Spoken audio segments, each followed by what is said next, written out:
in racing. It's time to recap it. And who better to do it than Michael and Magic? Two bros/pros who cover the highs and lows of racing around the globe on every one of their shows. Real fans look forward to these guys and their last thoughts, cause they know they're not talking out of their royal ascot. What they say makes sense. So ladies and gents, sit back and relax as Blinkers Off presents The Magic Mike Show, where you hear the experts speak. The Magic Mike Show. Tune into the show every week. The Magic Mike Show. You can trust the show is the bomb because it's being brought to you by RacingDudes.com.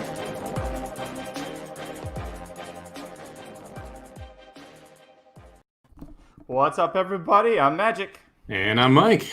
And this is the Magic Mike Show, Mr. Summich. What a weekend we had, man. I'm excited to talk about this. How you doing today? I'm doing good, man. Yeah, it was fun. You had some prices that came in. You got to see some superstars run. We had one heck of a stretch duel in Diana. A little bit of everything. So it's an awesome weekend for racing. A lot of fun doing the live show, too, on Saturday. That was an absolute blast. So that was a good time. And, yeah, it was a fun weekend, man. And now we get a nice little breather here. You know, I know there's obviously a ton of weigh-in-your-ins again this weekend, or a big race this weekend. But it's kind of the calm before the storm because we're going to have the Derby running. Well, Saratoga and Del Mar are both karting races as well. It's going to be a crazy Saturday, the first Saturday in September. We're only, 2 weeks away now? Yeah, it's not just that they're karting it. They're karting good races that whole time. Like, I got mad looking at it. Like, okay, first of all, Saratoga, I want to know why the Jim Dandy is still happening on. I mean, this is a race you probably should have just cut out of your. I'm sorry. I know it's a historic race, but this year you probably should have cut that or replaced, put it where the Curlin was at. Because who the hell is going to show up for that and not the Kentucky Derby? If you're already struggling to get 20 halfway decent horses for the Kentucky Derby, who the hell is going to the Jim Dandy? Well, it'll be interesting. I mean, I think of all the horses that we talked about drafting out of the Pletcher barn, out of the Chad Brown barn. I mean, The two of them alone could probably fill that race if they really wanted to. And the fact that you're like, normally the Jim Dandy is competing with, what's the race the day before it? There's always a race the day before. Usually the Haskell's the day after it. Well, yeah, and the Jim Dandy, they have a prep race for horses that have never won a stakes race right before it for 3-year-olds. So, yes, okay. So normally they have a competing race anyway at Saratoga. I guarantee you that Mott and Pletcher and Brown are all going to fill that race up. I bet you get maybe 2 entries from each of those trainers into that race, and you could end up with a decent 10-horse field of mediocre 3-year-olds competing for a nice purse. I mean, you could have... as far as when we look at this 3-year-old class, years from now, you probably have a top 5 or 6 horse from this class that's going to come out of there. Shug's got, doesn't Shug McGahee have, who was it, Happy Saver? Is that Shug horse or is that Clement? I can't remember. I'm not sure. Yeah, I mean, like, you got a good one. You got like Candy Tycoon, and you have, there's a bunch of these that you can go through that would have a shot at winning that race, especially since the top 3-year-olds are going to be elsewhere. And it makes sense to run them in there because the barns are going to be there anyway. You got their jockeys who are going to stay instead of going to Churchill. So I wouldn't be shocked if the Jim Dandies actually turns out to be a decent race because of how this played out. Yeah. Well, hey, we're going to be talking about Saratoga and Del Mar. There are a lot of great things that happened. This is going to be a pretty positive show, I think, because I was very happy with how the weekend went overall for me as my first really nice weekend in a long time. But Mike, what's the best thing you saw this week? Oh, man, I'm sorry. I got to do it to you. Luca Mania has officially hit the world. I mean, he had a game last night. And it's crazy, too. He was like 0 for 12 in the first during the regular season in the game-winning or game-tying shots. Last night, he goes 3 for 3, caps like a 37, 17, and 13 night with a 3-pointer to rip the hearts out of the Clippers. And the amazing part to me, it's not that just he put up the stat line and not that just that they won the game. He did it on one leg when he clearly was slower than normal. So he had to change his pace in the way that he was running. He did it without Porzingis and against a team that has 3 defenders that they could throw at him. Oh, and by the way, it's his second NBA season and he's 21. Yeah. Other than that, I wasn't really impressed by the effort. But, man, it was fun to watch that game. It was an absolute blast. I know we were going back and forth on the text chain about it. It's just a lot of fun in that NBA game. And I love seeing Luka play. I love watching him play. I was so bummed when he got hurt. I was afraid we might miss him for the rest of the series. But he's going to be special, man. He's going to be a special one. And last night was kind of the official coming out party to the world for those of you who didn't know how good Luka Doncic was going into last night. I remember watching Game 1 when the Mavericks beat the Clippers, thinking this isn't going to be as easy as I thought it was going to be. And I was blaming it. I had a couple excuses like, oh, well, the Clippers is the first time they've ever actually had their entire lineup together all season. No, man, I'm not even mad. Luka Doncic, man, he when he shot that three, the split second as he was going up, I looked and I was like, is that Reggie Jackson defending him? I was like, like, what? Like you purposely, okay, so Reggie Jackson did a great thing. If you didn't watch the game, the Clippers went up by 1 point, right? Yeah, they went up by one with like 9.5 seconds or something like that left. And then they were starting, the Mavs bring the ball down, and they did smart thing. Reggie Jackson fouled them when there's 3.7 seconds left. So now they have to restart. So you really threw them out of their rhythm, and they still had one foul to give, so he wasn't going to the line. Why the F was Kawhi Leonard, who, in my opinion, is the best defender in the entire league? Why was he not on the one guy who was going to nail his shot? Kawhi was somewhere in the paint. I just was so flabbergasted. But listen, I'm not mad because I'm mad at how the Clippers played at different points in that game. But Luka was on fire. As a basketball fan, I could step back and just go, Jesus, that was a good game. Yeah, it was impressive, man. You're right. I don't understand why Kawhi wasn't on him. I think we need to put out like a little milk carton for Paul George because he's been missing all series. It's funny because Aaron's an Oklahoma City fan. And you mentioned it to Aaron. He's like, no, this is normal. This is kind of what he does. He just disappears in the playoffs. You never see him, never hear from him. And then he'll put up 30 and he'll be like, oh, he's great again. And then he'll be terrible for another 5 games. So, Paul George is really the problem right now. He shouldn't be the Clippers' 4th best player. Yeah. Which I might even be generous. He might be 5th. I'm not sure if he or Zubats is having a better series right now. So, but Luka, man, unbelievable, absolutely incredible. If you haven't watched a game in this series, check out Game 5. It's going to be an awesome game. Luka should be a little more healthy, should be a little faster and quicker, which should make him even more dangerous. So, yeah, love me that Clippers Mavs series. It's been a blast. It has, and if the Clippers end up losing this one, I've been a fan of the Clippers since I moved to LA, so since 2011, and I moved to LA and I was like, everybody's a damn Lakers fan. I want to be a Clippers fan because I think it'd be fun. And then right after is when Chris Paul joined. I was like, oh, Blake Griffin, Chris Paul, this is great. So I'm used to just constantly being disappointed in the playoffs by whoever's coaching or whoever's running the team or whoever's out there. So I'm okay. I'm not a diehard, a lifelong fan. So if/when they screw it up again this year, whatever. I'm just going to laugh and go, yeah, that's the Clippers. The best thing that I saw, we were talking about right before we went on air, if you didn't know this, Del Mar over the weekend did a mean tweets. If you've ever seen I can't remember if Jimmy Fallon or Jimmy Kimmel. Jimmy Kimmel does it. Jimmy Kimmel does it, where you have celebrities they see tweets for the first time of fans being mean, saying mean things about them, and they read it aloud, and they usually laugh, and sometimes they'll respond, but they'll just be like, oh, it's kind of dumb. Del Mar did that with the jockeys. It's one of the funniest things I've seen. There's one point where Mike Smith, they hand the phone to him, and he goes, hang on, I can't even see this shit. What does that say? He goes, that's the first time I've ever seen Mike Smith act like an old man. But the tweets that they all had to read, I think the best one was Pratt had to read, what was it? Umberto Rispoli schools Flavian Pratt again. He couldn't even drive a self-driving car. Yeah. And Pratt couldn't read it without laughing. And he's like, he just kept laughing through it. And then he said, what did Rispoli say? And then they cut to Rispoli, and Rispoli reads it aloud, and he laughs too. He's like, no, that's too mean. No. It was so great to see that happen. And you saw it too. What did you think? I thought it was cool. Look, horse race needs to do more of this stuff. I remember when they had pyrotechnics at Saratoga when they announced the jockeys for a race one time, and people got all up in arms, like, "What the heck are they doing?" We came on the show afterwards, and we're like, "This is amazing! It's just have fun. Come on, have some fun with this. We're all doing this for entertainment. We're all doing this to have a good time." And it's a little disappointing sometimes that racing doesn't try and step out of the box and do this kind of fun stuff. So one of the things I think is really cool here too is that. Not only are they going to have this segment, this is something that TVG put together for the Pacific Classic. They're planning on doing this with the TVG commentators, the trainers, just different areas. So I think that's going to be hilarious too. I cannot wait to see some of the comments that the TVG people have to read.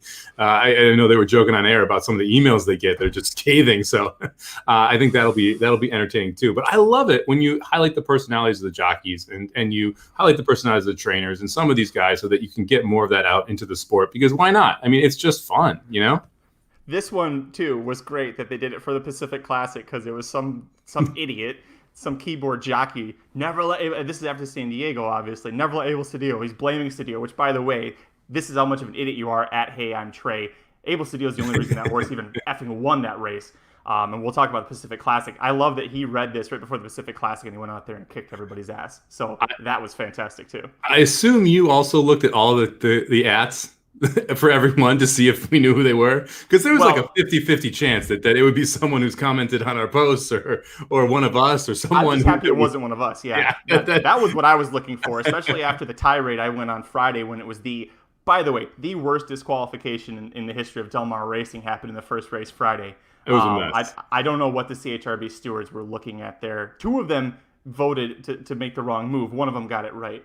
But we're here, they made fun of Mike Smith. Why is he always wide and last in every single race? And Mike Smith goes, well, you didn't ride Zenyatta. And it's just like, mic drop. It was actually a great point too, because Zenyatta was the funny thing. When you watch her 2 classics, she actually came through on the inside and then swung wide later.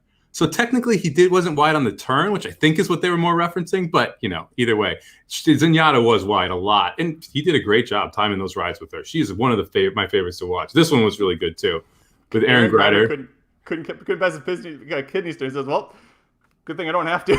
Yeah. That was the only thing. Here it is. Practice schooled again by Reese Bully. He just couldn't get through it. Man, this was great. So, again, this is, Mike and I, if you're relatively new to the show, this is what Mike and I love. This is what horse racing needs. And we harp on all the time is get this lighthearted stuff out there. Show that these jockeys are fun and funny and have a personality and they don't take it too seriously. And they think, a lot of you idiots out there who tweet at them, there's a reason they're riding horses and you're stuck on a computer typing. Sorry. And the thing is isn't this all entertainment? That's what we're doing here, right? We're all just finding something that we all enjoy to do. And obviously it'd be nice to make some money while doing it. That's part of the point, right? But I mean, a lot of it is entertainment and we like just talking and having a good time. And, anytime that we get to see that from different personalities inside the sport, it's definitely a good thing. I mean, we should do a Racing Dudes mean tweet. We could have some blockbusters if we wanted to throw those out there too. That would be a good one. Between that and then some of the emails, the problem is in that specific regard, I would block out who it was. Oh yeah, just because I don't want anybody actually getting credit for being an idiot. Oh, we could just use all the racetracks to get mad at you. Just use all those. Read those emails. It was one track. It was January. Things are better. All right. So on today's show, we're going to be looking at the weekend action at Del Mar and Saratoga. Lots of fun stuff talked about. Mike, let's get into it. Riders up. What did I say was first? Oh, yeah, 4-star Dave. I already forgot. Give me a second. I'll pull it up here. Where'd you go? There you are. By the way, Dennis, it's extremely hot out here, and it's impossible to keep my hair, and Mike literally just got his haircut, so screw you. Looking sharp. Yeah, I got cut this morning. They actually they brought it in a little tight, but it'll grow out. Well, we're good to go. Race number 9. There it is. Okay, cool. Did it pop up? It did. Awesome. 3, 2. All right, kicking things off, we're going to look at the 4-star Dave handicap. This is a Grade 1 race worth $400,000 at Saratoga on Saturday. Sabriska putting in for the FanDuel Mile presented by the Permanently Disabled Jockey Fund. Man, that's a long one. You had a field of 9 horses entered to go here. We talked all about it. We covered it it was part of the late pick 4 sequence that we covered in our last show, which, by the way, Magic hit. Boy, Magic. And Magic hit because of a last-second change that he made to his ticket. It was specifically because of Halliday, who ends up being the winner here. But you had Got Stormy, who won this race last year. You had Raging Bull and Uni, who were top 3 in this race last year, and top 3 at the. You had the top 3 from the Breeders' Cup Mile last year, which included Without Parole. I added Halliday because things were looking like it was going to be pretty easy for him on the lead there, and I dropped Got Stormy. And let me tell you, Mike. You had a little. That heart was beating a little bit. I thought I just had screwed this up, and I was like, great, I'm going to have to go on the Magic Mike show on Monday, and I'm going to have to now tell people why I made that decision when I got off my horse that I love so much. It was literally because the turf wasn't as firm as possible. And I think you could tell it by the way that, you pretty much had one horse, Casa Creed, close at all in the stretch. Holiday was great. Let's talk about his performance. What did you think? Yeah, Holiday was awesome, man. And this is what did Mike do right? What did Mike do wrong? Segment right, real quick. Casa Creed, I used and everything. Said could hit the board, was going to do well because the pace set up. Yep. Where Mike was wrong, he didn't use the lone speed in the pace where he's using the horse chasing it because the pace sets up right. That was a mistake. I should have been on Holiday here. I mean, that's the bottom line. I should have at least used it on the ticket because of the lone speed factor, and that's really how this played out. Holiday was able to get a comfortable lead, as you can see here by the chart. never more than a length. No one was ever within a length of this horse until the finish when Got Stormy got a little closer there. I'm surprised the final margin of length in the quarter. Is that right? Yeah, it was. She started to get up there, and then it was like that last several jumps there. Holiday, I think Tyler just realized he wasn't getting there and just gave up. Yeah, I was gonna say because it looked like he got tighter there around the turn. Anyway, Holiday never really had any threat up front, and the fractions weren't fast, especially for this horse at this level.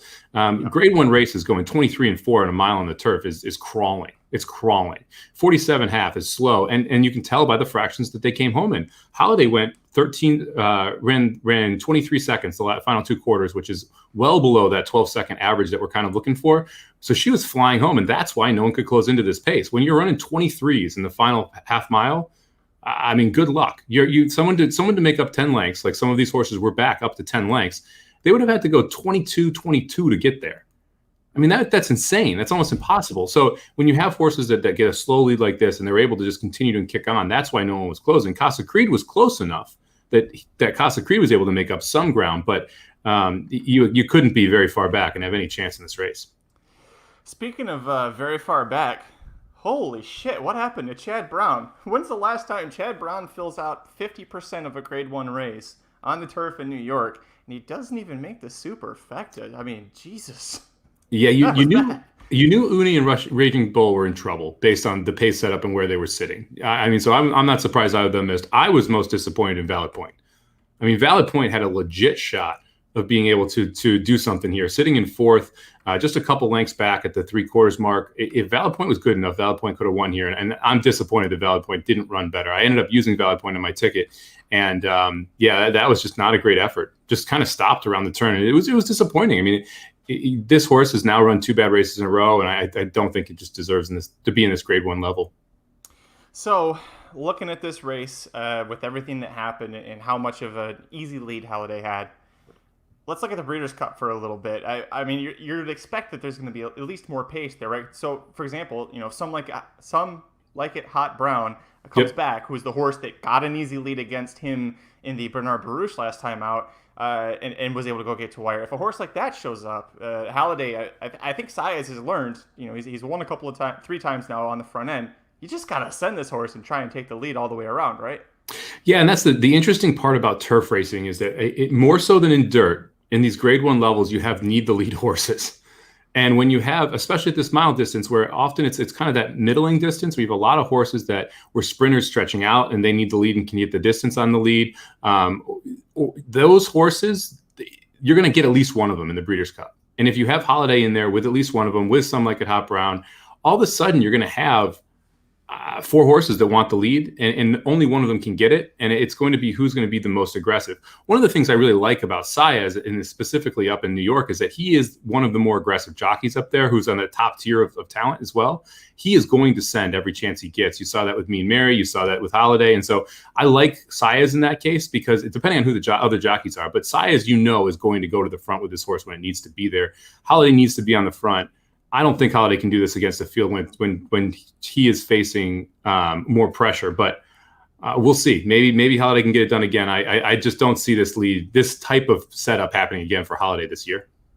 Assuming Kentucky gets a little soft and rainy for Breeders' Cup like it usually tends to do, the fact that he has such an impeccable record when it's like a soft or good going is crazy. I want to say, I need to pull up the recap because I put it in there, but he has something crazy like 4 wins from 6 starts, and then 2/3, and both the thirds were less than a length behind the winner when he's on a less than firm turf.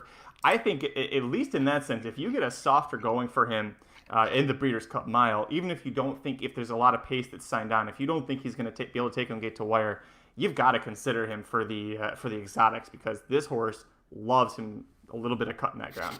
Yeah, I mean, he's been very impressive. The thing, like, I when you look back at this horse's record, I mean, he's just been wheeling and dealing for the last 2 years. I mean, we now have, he was 3 for 6 last year, the other 3 in the money, 2 for 4 this year, now 3 for 5 this year, all at the greatest stakes level or all of the in stakes races. So just really impressive racehorse at this point. Hasn't really done anything wrong. Ironically, the only time this horse really got beat good this year was at Tampa Bay, which was a grade 3, and we were in Vegas for that when Admiral Pierre won it, what is it, 20 something to 1, and the room absolutely exploded. That whole race was a cluster, you know what? Yes, yeah, and March of the Arch guy had all that trouble, and the Chad Brown horse just missed getting up. I mean, it was just overall, it was just an absolute mess of a race. So you kind of just draw a line through that one. Yeah, this horse has done well with a cut in the ground, and he's had success now in multiple places too, which I think is something you have to take into account. I mean, he's run well at Gulfstream, he's won at Saratoga, he's won at Belmont. Winning over multiple turf courses is something that I think is important, especially when you have a horse that's trying to go and win at the Breeders' Cup and trying a new surface for the first time. There it is. I pulled it up. It's 7 starts, 4 wins, a second and 2/3, and never beaten more than a length in courses rated less than firm. That's incredible. That's pretty good for that. And like you said, Mike, at different places, different locations. At some point, you just got to acknowledge. By the way, it's a war front, so you know he's going to love that turf, and the mile and the 16th is like right up his alley. So this is a fun horse, if nothing else. And by the way, speaking of fun, I had a lot of fun throwing in as many baseball references as I could. When a horse named Halladay wins, I mean, the freaking title I made was he throws a heater, and there's just gas the field. I had a lot of fun, so thank you, Halladay, because sometimes these recaps can get a little monotonous. You made it fun for me there. There you go. Got to win again in the Breeders' Cup then. Keep your life interesting.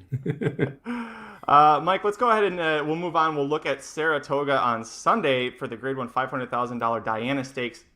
Not a Breeders' Cup winning, you're in for anything, but there's going to be definite implications for the Breeders' Cup filly and mare turf. Down the line, you ended up having a field of 5, a very small field. Chad Brown has won this now 5 times. The previous 2 years were won by Sister Charlie, and she was coming off of that pretty debut of her 2020. She shows up here. Not the favorite. Ends up being Rushing Fall after Mean Mary took a lot of money early. And I think a lot of people were looking at what Saez did with Holiday on Saturday. They looked at the turf course, and yeah, it's rated firm, but it was still kind of speed, and there wasn't a whole lot of pace on paper between the top 2 finishers here. Not a whole lot of surprise here after everything that we've seen this year. Rushing Fall continues to just amaze me every time she runs. I've got a great stat about her, but I want to hear what your thoughts on this race were first. Well, first off, this is an awesome horse race. I mean, that's the first thing that has to be said. 2 really, really good horses. I know that some people were questioning Mean Mary coming into this race about possibly not having the class to hang with these type of horses. She's a superstar in the making. I mean, this is a late 4-year-old filly. She's going to be very good for a while. And Rushing Fall, obviously, is absolutely amazing as well. So it was awesome to see these 2 horses knock heads. And in a 5-horse field, to be able to get this level of competition was absolutely amazing. I think it's really interesting that, and it's funny, people say, oh, in these races, you can't make any money. If there was a super high 5, I could have bet it straight a lot of times with the way that these 5 horses finished. But even Slim hammered the triple. And when you look at what this thing paid, I mean, the trifecta for 50 cents paid $7.50. Like, oh, well, that's nothing. Yeah, but you could bet that for $20 straight, and you're making $300 off $20 in this race, where was really Rushing Fall, Mean Mary, Sister Charlie hard to get to as this cold try. I mean, it's pretty darn easy. The other thing I took out of this race, and this is kind of a bummer, Sister Charlie's in some trouble. I mean, the fact of the matter is, Rushing Fall was at her absolute limit for how far she wants to go, and she was able to beat her handily. Mean Mary was at her absolute limit of how short she wants to go, yes, and was able to beat her handily. So both of those horses are, and Sister Charlie probably wants more ground too, but Mean Mary wasn't stopping. If anything, Mean Mary was going to get stronger as they went through here. So there's a horse that's better than her shorter and better than her longer. I'm not sure we're going to see Sister Charlie win another race, and that's kind of a bummer to say out loud. It is. I mean, unless she's given us so much, in her short few years in America. She won the 2018 Breeders' Cup Filly Mare Turf. She was the favorite to win it last year. She won 6 straight Grade 1s coming into this. Trying to win 3 straight Dianas. Yeah, trying to win 3. I mean, she's an absolutely amazing mare, and it's funny that if you look at all of her accomplishments and say she's great, Rushing Fall, to me, after this race, I'm like, this is a surefire first ballot Hall of Fame mare, and we never really talk about that sort of thing on this show. But I want to ask you something. How many horses? So I'll back up for a second. Rushing Fall. You're just going to gush about Rushing Fall for a while now. Oh yeah. Just get ready. Yeah, put your goggles on. There might be a little. So Rushing Fall has won Grade 1 races at ages 2, 3, 4, and 5. She's already. This is the second Grade 1 race she's won this year. How many other horses, American-based horses, because I can't find all the international stuff, how many American-based horses do you think have done that, have won Grade 1 races at 2, 3, 4, and 5? I know Beholder has. Correct. So I know it's at least one. Correct. I don't know if Zenyatta won one at 2. If she did, she would make the list, but I don't think she hit. She didn't even get started racing until late in her 3-year-old season. Oh, late okay. in 3 or early 4, one of those two. I think it's either 2 or 3, but it's not a lot. You're right. It's actually 1. It's Beholder.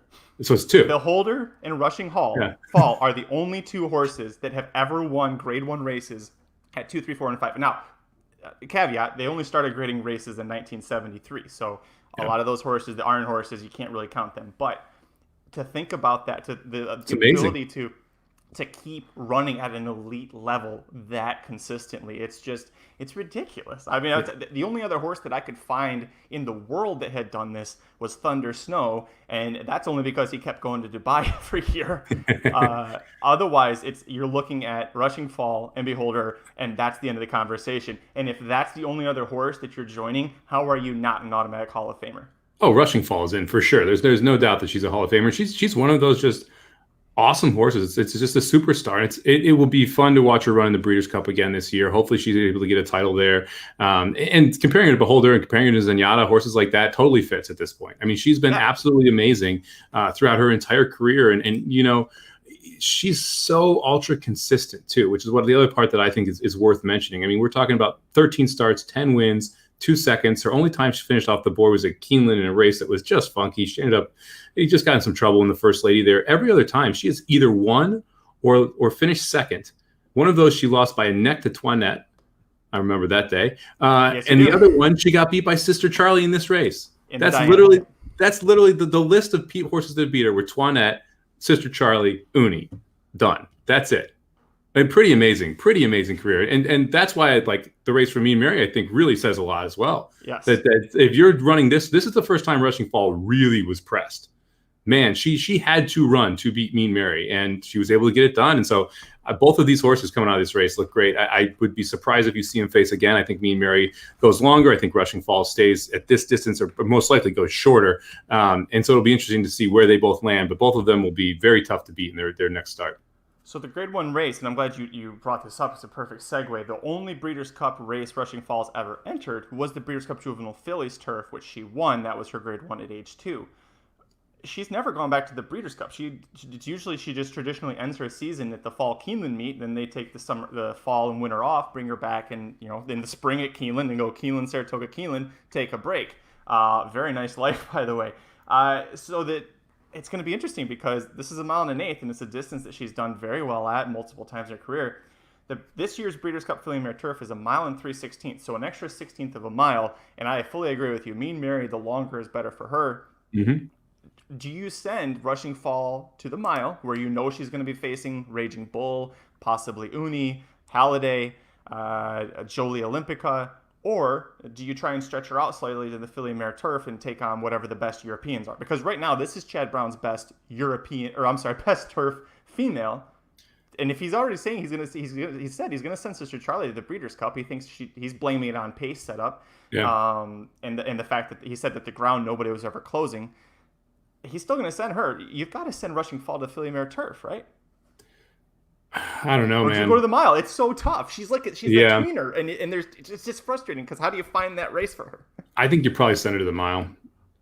And personally, I mean, because especially with the way that your milers just performed,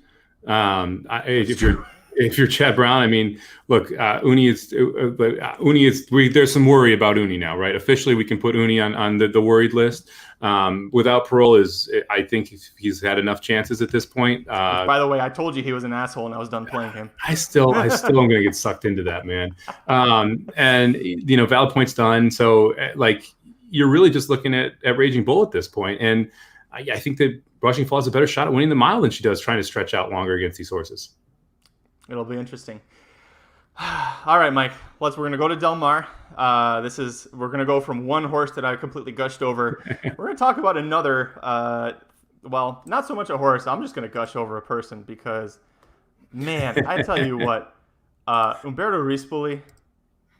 Is there anything this guy can't do? He is now. I've got the stats. 27 turf mounts at the Del Mar meet. 26 wins. This guy is firing one of every 3 races on turf, and he's not on every favorite. Like he's going against Flavien Prat, who is still one of the best turf riders in the country. Holy shit. Red King in the Del Mar handicap on Saturday. It's a Breeders' Cup winning for the turf. This guy is the sole reason Red King won. Talk about it for a second. I'll get the replay pulled up for the people who are watching. Yeah, we talk about these moves every now and then, and oh man, was this one of them that he absolutely just blew everybody out of the water with the way that he made this move. I mean, he was able to set up and really just get himself in a perfect position to make a move on the outside, and he noticed that the pace was slow. And this is that internal clock that some of these jockeys have in their head. And man, was this. Sorry, if you're watching, I'm waving my cursor around so you can see it. So once the replay starts going. And this is just one of those moves, which is just absolutely spectacular. I mean, we're talking a 49-second half, 6 furlongs and 1:15, and he takes notice of that and just makes this massive rush move. And you see every horse around him all react to that rush move because they didn't expect to see it coming. And when you have a horse that gains momentum, and everyone else, it's like you're driving a stick shift, and someone goes by you in 6th gear, and you're in 3rd gear. You got some shifting to do before you can get there. And what ends up happening is that you see Rispoli and Red King get a 3-4 length lead over everybody before they get to the top, or before they get to kind of that gap in the turf here. And everyone's trying to chase them home, and it's all about Red King being able to hold on. And you see late, Originaire is really making up some ground. United's starting to make up some ground.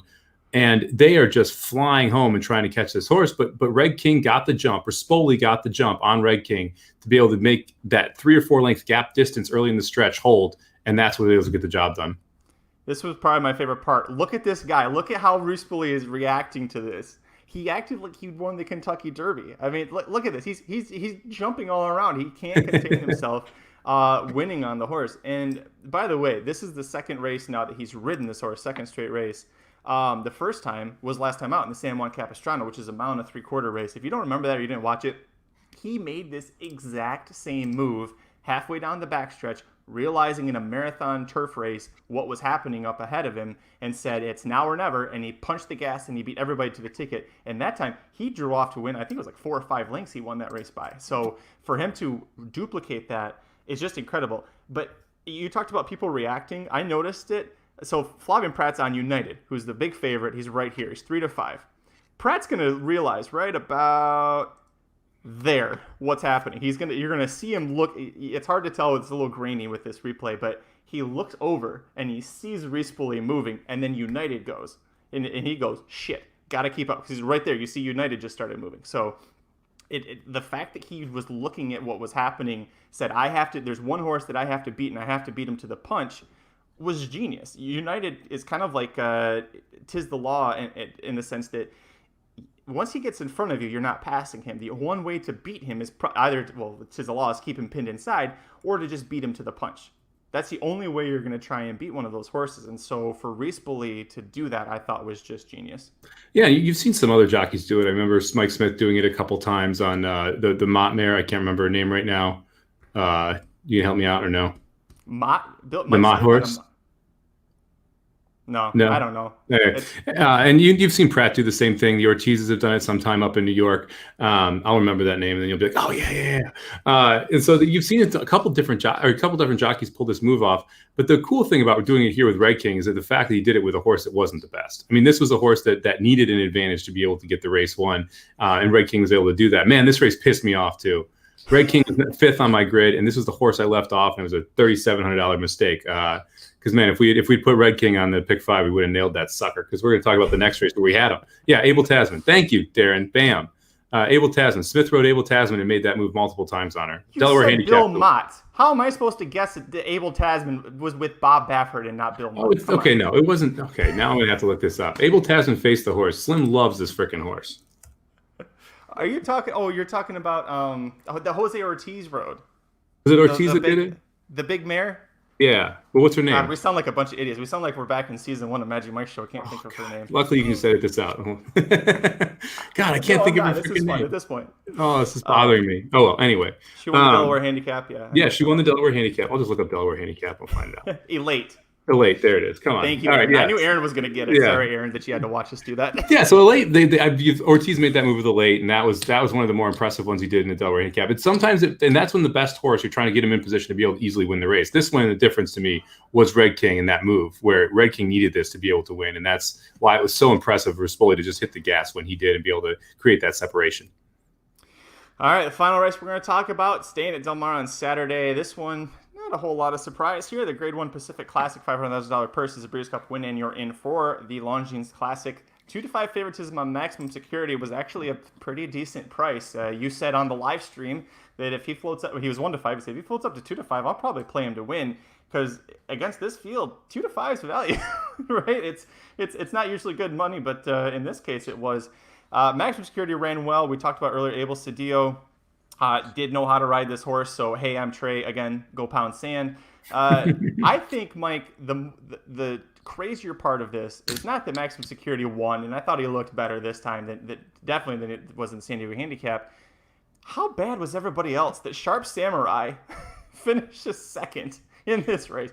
My pick of Dark Vader looks bad because he, was 10 lengths behind the stupid Argentinian horse, but I don't think anybody thought that this was going to happen, that Sharp Samurai was going to be that clear in second. What did you think about this race? I mean, you look at this chart and it's just the ultimate merry-go-round. They really didn't change position at all. The only changes were were midcourt and higher power going back and forth between third and fourth. Everyone just kind of ran in a circle outside of that. This is one of those, you don't really take that much out of this race. It was nice to see Maximum Security win.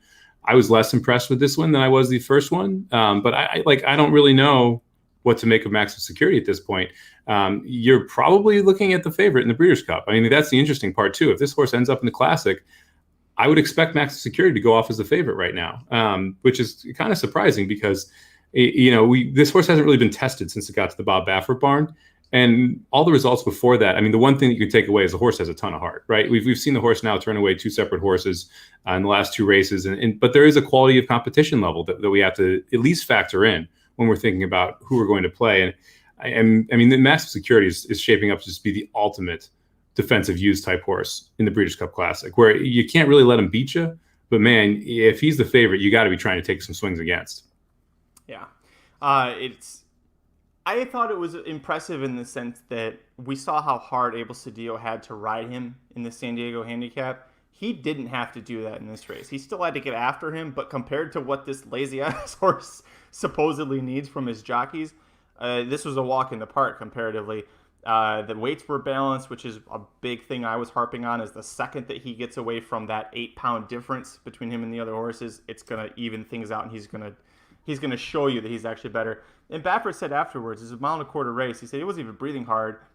If you watch the replay, and it's a nice thing that Del Mar does, where they don't cut it off right after they cross the line like Naira, you can watch when the horse comes back and watch their body language. And he was fine. He looked like he, probably going about 1 mile or something out there, not 1.25 miles. So he is going to be, I think I'm agreeing with you, unless Tiz the Law wins the Grand Slam going into the Breeders' Cup, I don't see how anybody's going to be favorite.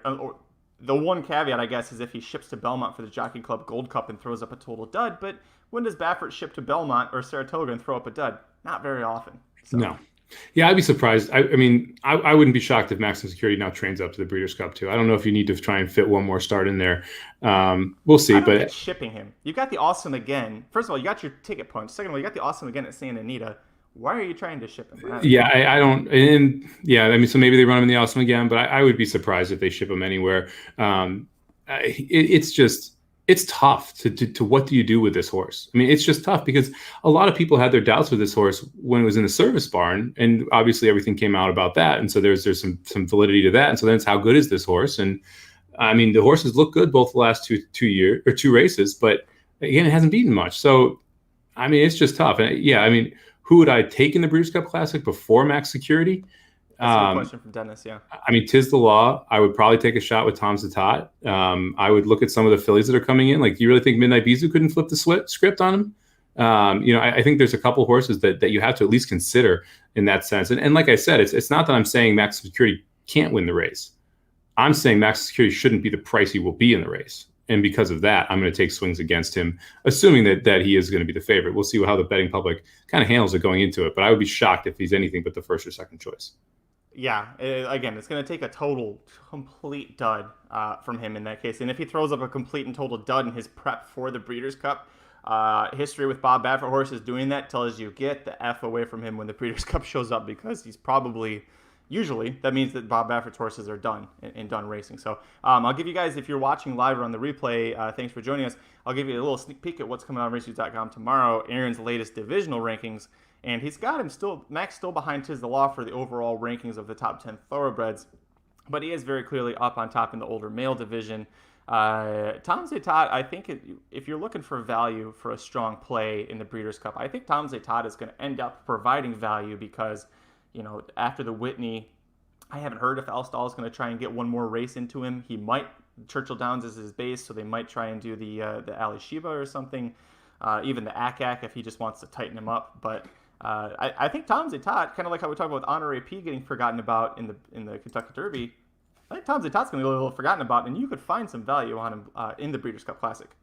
Yep. Yeah. I mean, like, this might sound nuts, but I really like Honore P. Honore P is another one that should at least be on the list of possible horses to win that race. It's not like a 3-year-old can't win that race. And if we're talking about Tiz the Law, I think Honore P is at least worth a mention there. And Art Collector even. I mean, if Art Collector runs big in the Derby, and I'm not a big Art Collector guy, but if he does and changes my mind, it's another horse that you could see possibly being able to beat Maximum Security. So there's enough on the list, and I think there's going to be a lot of pace pressure in that Breeders' Cup race based on who the kind of older horses are and where they want to run, and some of the 3-year-olds will be injected into there that, maybe you take a swing with someone who's mid-pack or a closer to try and get past it. I'm just saying, I don't see – last year I thought the Breeders' Cup Classic was a singleable race. I do not think you can single the Breeders' Cup Classic this year. Obviously, we're ways out, but, I'm definitely not singling Max, and I'm probably using him, so it puts you in a tough spot.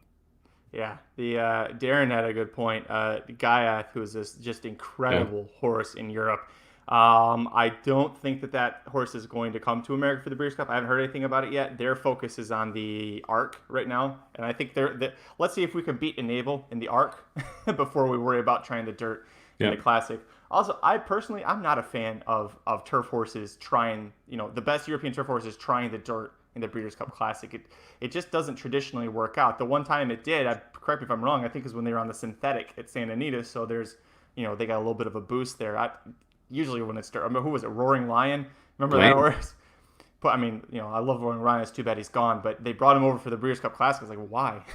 Why not put him in the turf? And Blaine got Zenyatta too. Blaine was an international horse, wasn't he? No? Oh. Okay. That's right. Yeah, he and the late were running for Bill Mott over in Europe. Do you want to talk about the Grade 1 Del Mar Oaks? We can. We'll do that for, give you a little love here. You had Red Lark correctly called. And this is a horse, by the way, that Mike has picked multiple times to try and win races when she's going longer. Mile and an eighth, I think she proved in the Del Mar Oaks on Saturday was her best distance. Incredible run. Patty Gallagher is very talented on turf. I know I've poo-pooed on him before, but I've talked to some people who are a lot smarter than me, and they reaffirmed that Patty Gallagher is good at training horses on turf. He's a very good horseman in that he points for the big races and gets his horses ready for them. So you can kind of ignore the percentage. When it comes to a race like this, you got Red Lark up there. First time that Eclipse Thoroughbred Partners, who is actually, Aaron Wellman is from Del Mar, first time that they won this race. So congrats to them. Tell me what you thought about Red Lark, and give yourself a little pat on the back here for your pick. Yeah, well, I liked Red Lark. Yeah, it was. We'll take it. It was a nice 19-1 shot that ballooned up our pick 4 there on the live show. We kind of had fun drafting, but terrible ticket construction. But man, it worked out well. So we will definitely take that. One of the reasons I wanted to make sure we talked about this race isn't even the pick on Red Lark. I thought it was interesting. First off, that the top 3 finishers, Carpe Venom, California Kook, and Red Lark, all come back and run in the top 5 in this race, and all were over 19-1. I think Red Lark was actually the cheapest price of the 3 of them. So first off, it shows that sometimes in these races you can key on a race, and even if the race isn't getting bet, you can find ways to get monster numbers home. And the Exacta in this case paid huge if you just use those 3 horses from that race, and it was logical to do that, especially if you're like me and you like Red Lark. I could have gotten to the other 2, specifically California Kook there, and you got 19-1 over 27-1, and that obviously paid very well.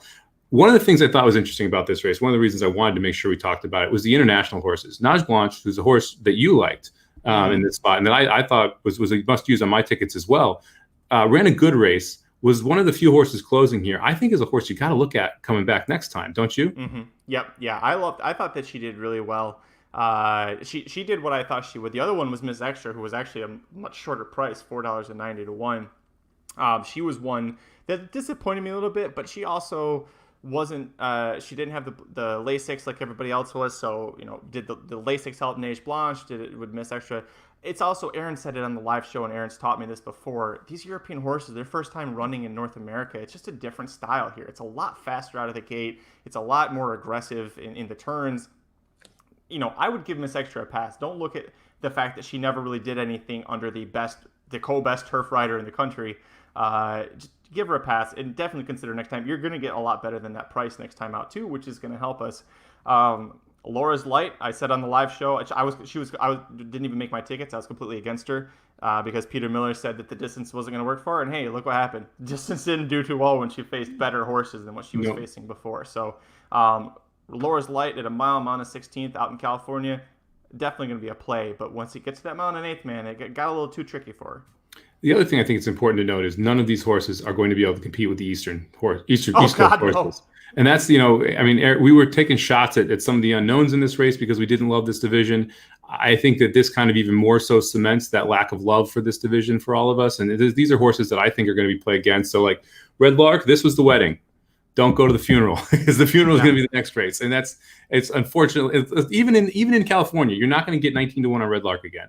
And there was 2 to 1 last time out, right? And this time was 19 to 1. You're going to be back around that 2 or 3 to 1 price. That's when you got to kind of try and search through and find someone else to use because I think you're really you're playing bingo with this field. You're throwing them in a spinner, spinning around, and a number pops up, and that's who's going to be able to win these races because they are very similar horses throughout this whole field. So I want to give you a little bit more credit because you came up with the idea during the live stream. If you guys missed it, this is why you need to watch these shows live if you can when they happen. Right after the Del Mar Handicap, Mike and Aaron and I were talking about the races, and we were looking at Mike said, let's just draft. Let's do a pick 4. We'll each pick one horse each race, and it will put together, and we'll see. It was a $40.50 ticket, and thanks to Mike for having the idea, B, punching the ticket, and C, drafting Red Lark in this race. We paid out for, what was it, $528 or something like that, off of a $40 ticket that really should have been $13.50 because all 3 of us wanted a single maximum security, and I tried passing, and Mike, I wanted 2 bullets in the last, and Mike said no. So I know that's not how the game works. Well, no, and it was fun. And you talked about the terrible ticket construction. I think you're referencing the fact that realistically, if we were really doing this, we would have singled max and maybe gone deeper or maybe just had a $13 ticket. But regardless, we had plenty of you people who watch and listen hit with us. And that was amazing. And I think that might have, if it wasn't for the Del Mar Mean tweets, that was the best thing I saw, is that live in the moment, we were giving out free money between Aaron and Mike and I being able to handicap Del Mar. So that was fantastic. Congrats to you for the great idea. Yeah, that was a blast, man. And we talked about this a little on the live show. We all love this. Like, we have fun. We miss the experience of being at the track and doing this kind of stuff and putting tickets together and enjoying it. And like, that's the kind of stuff that we do anyway. And so it's fun to be able to share that on live show and to, obviously the first time we draft a pick 4 to hit it, that's kind of cool as well. So that was nice, especially when it pays out. But yeah, the engagement, the number of people that had it was pretty incredible. I mean, the feed was blowing up on the live show when it hit. And then obviously Twitter after, we had person after person posted tickets. So that was an absolute blast. It was, yeah, we're going to have to bring that back on the live show, do another draft pick 4. Maybe no. We're doing the draft pick 4. We're going caveman, dumb ticket construction, draft pick 4s, because that's how we get the job done. Hey, man, if it ain't broke, don't fix it, right? Exactly. All right, that's going to wrap it up for this episode of the Magic Mike Show, taking a look at everything that went well for us over the weekend. Really wasn't much that went wrong. Even yesterday on Sunday, it kind of went wrong for you, but I made one bet. I got in a tip that one horse in a Calbred maiden special weight at Del Mar for juvenile filly. I said, she's working pretty good. She's outworking older horses. So I threw $2 on her across the board, and she was 4 to 1. And when I went and looked back and she won, she was 3 to 2. So apparently I'm not the only cowboy that was told to get on the horse and ride. But I think you're about the only one. I think you might have been the only one to miss it. But really my point is everybody on the Race News team crushed it this week at Del Mar. Ricky's Rockets did well. You did well. Aaron went 9 for 11 with the guide. One of the horses that he missed, he had Red Lark as a potential use as a long shot. It just didn't make his actual ticket construction. But I mean, hats off to you and Aaron because, the level of handicapping for Del Mar's biggest day of the summer, 11 races, you guys knocked it out of the park. I appreciate that, man. Yeah, it's always fun because we got a lot of positive emails and some tickets tweeted at us and DM'd at us about combining Aaron and I's picks again. Because apparently that works really well. We've had people just crushing it when you take kind of both of our bigger opinions and sprinkle some of my long shots in with the favorites that he's using. And not that he doesn't pick favorites, but he uses favorites more than I use favorites. And so a lot of times the horse that I leave off is the one he has that gets the job done. And so by sprinkling those two strategies together, you're able to get some nice scores home. So yeah, it was a heck of a weekend, a great Pacific Classic day, awesome time on the live show. So it was just a lot of fun.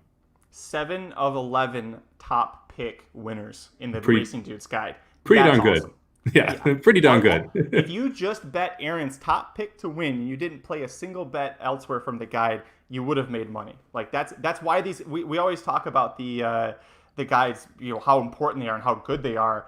It's not a joke. We're really trying to help people make money. We're not trying to just sell stuff. We're trying to help everybody make money because this shit's fun. Yeah, it's more fun when you win. It is. And on that note, we have the Kentucky Derby Inside Track Wagering Guide. It's going to be available for pre-sale pretty soon. I know you're already hard at work. Slim's been hard at work for about a month. Ricky's going to be contributing. Vinny from Real Dynasty Picks is going to be contributing. This thing's going to be epic. It's going to be massive. And the Racing Dudes, a big reason I found them in the first place when I was getting into horse racing is because they were so good at the Kentucky Derby. And not just the race itself, the whole undercard, the Kentucky Oaks card. All that stuff's going to be in there for you. So make sure you guys check that out. Do you know what you're going to be working on for the guide yet? I am doing a pick 4 sequence that's yet to be determined. So I'm going to decide which one I want to play once I see the card come out and kind of put it out there. it's going to be a crazy day. It's going to be a crazy day. I'll probably have bombs from either Saratoga or Del Mar. We'll definitely have them from Churchill Downs. Got the guide going. There's going to be a lot out there. It might be the first ever 3-bomb day, but we'll see. I don't know if I want to put myself through that. Listen, we're all going to put ourselves through hell because we love you, the fans. That's why we do it. That is very true. There's a lot that goes into these guys too, especially because everything's got to be done on Tuesday or Wednesday the week before. So it takes a lot of time and effort. And then the edits that they come in when we find out the scratches. Man, I remember Omaha Beach scratching at the Derby last year was every single one of us had to edit something. So that's the least work I've ever had to do because I was in the airport in Rome, Italy when I found out about that. I was like, we're about an hour before we're going to fly back to America. Turn on my phone. I haven't been on Wi-Fi in a week. Omaha Beach scratch. I'm not coming. Screw it. I'm not coming back. It's not worth it. There's no Wi-Fi here. You can't be reached. No Wi-Fi. Someone else had it. Flight got delayed. See you guys next week. It's fun though, man. And then the top 4 consensus too, I think is huge. I know I mentioned this on the show before, but someone usually gets hot. And if you can ride that person, usually it goes fairly well for you. So you just got to pay attention to who's hitting early and then figure it out from there.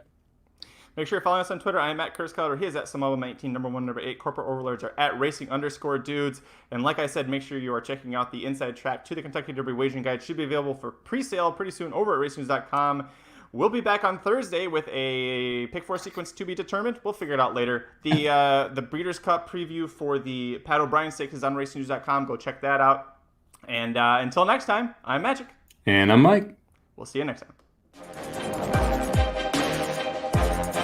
The Magic Mike Show, where you hear the experts speak. The Magic Mike Show. Tune into the show every week. The Magic Mike Show. You can trust the show is the bomb because it's being brought to you by RacingDudes.com.